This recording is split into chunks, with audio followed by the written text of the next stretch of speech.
I love you.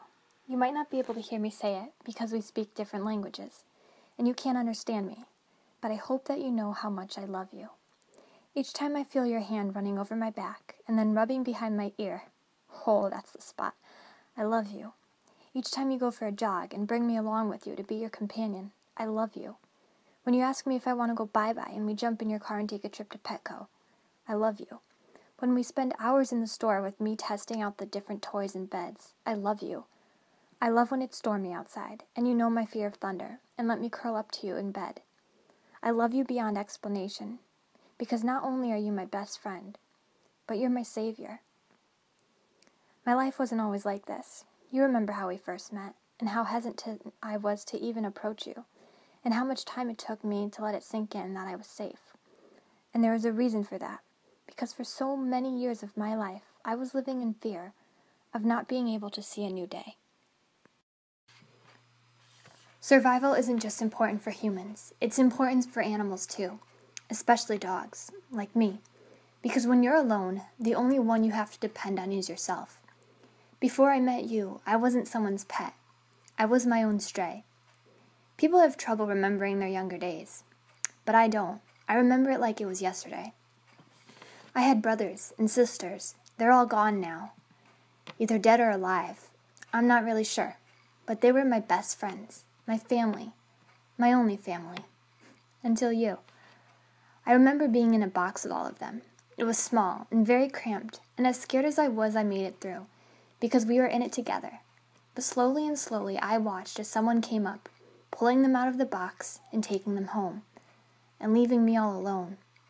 The box that once showcased a price now showing free, and still, no one came for me.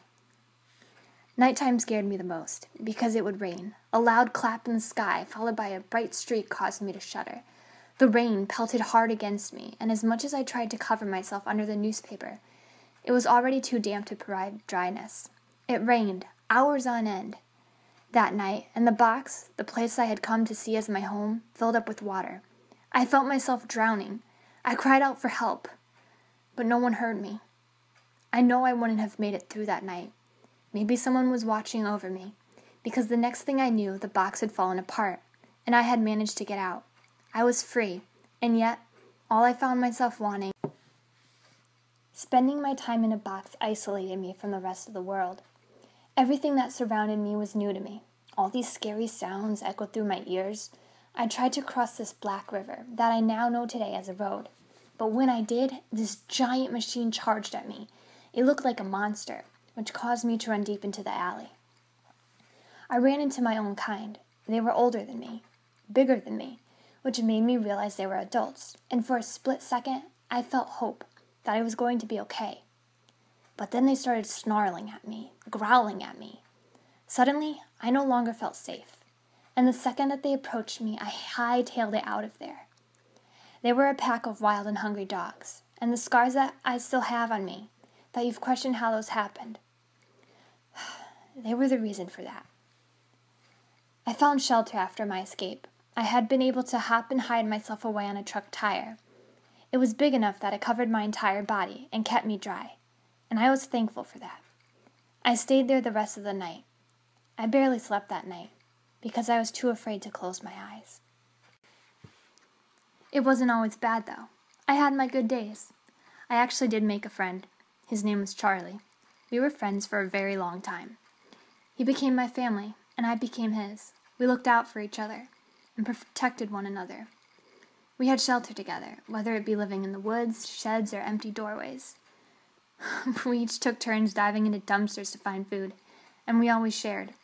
Eating from the garbage was far from appetizing, but we'd imagine it to be a juicy steak or a nice bone, and just that thought alone was enough for us to push ourselves to eat. Charlie was my best friend, my family, but sometimes being a stray can drive you absolutely mad. And one day, it happened to Charlie. Charlie was the type of dog who lived recklessly, but I followed him because he was all I had. We were walking together, as we always do, watching the cars move back and forth. There was suddenly a gap in traffic, and we both spotted a paper bag on the side of the street. Our senses are strong, and we looked at each other as we were greeted to the heavenly smell of chicken. Chicken. Some human had tossed it away, thinking it to be nothing, but to us, it was everything. It was another necessity that we needed to help us survive. Charlie knew the importance of it. I begged him to wait, but he was paranoid that we'd lose sight of it, or another animal would pick the scraps up, and in his eyes, we had already claimed it. I couldn't stop him, even if I tried, as I stood there watching in horror as he dashed across the street. And the next thing I knew, I'm hearing the screeching of car tires, not stopping in time, as it crashes straight into Charlie, knocking him instantly to the ground. Everything else in the world suddenly stopped as I remained frozen on the side of the road, watching as a man and a woman ran out of the car, coming to his aid. I knew it was too late, though. He was unmoving, and I watched as the humans exchanged glances, the woman suddenly breaking down, only confirming that my one companion, my one friend, was dead. Don't get me wrong, I experienced happiness too. I was greeted to kind acts from random strangers I had encountered over the years who would pick off a piece of their food and offer it to me. Warm and gentle hands that would stop what they were doing so that they could pet me. And each time they left me, a silent part of me screamed, "Take me with you." I also experienced the cruelness in the world. Humans who would toss things in my direction to chase me away. Teens who would throw rocks at me just because they wanted to get a laugh from their friends. Humans who would dangle food in my face and then throw it into their mouth. And worst of all, those who got a rise out of beating and hitting me. The day I was approached and taken in by humans with uniforms, I felt some sense of relief, thinking I was finally going to be okay. But there was a sinking feeling in me when I was transported to what I now know as an animal shelter. It was dark, and defeat and sadness hung in the air. It didn't take me long to learn that it was not heaven, but instead hell. The other dogs there quickly explained to me how it worked, telling me how once 7 days was reached and a dog wasn't claimed, authorities had our lives in their hands, choosing to put us to sleep or not.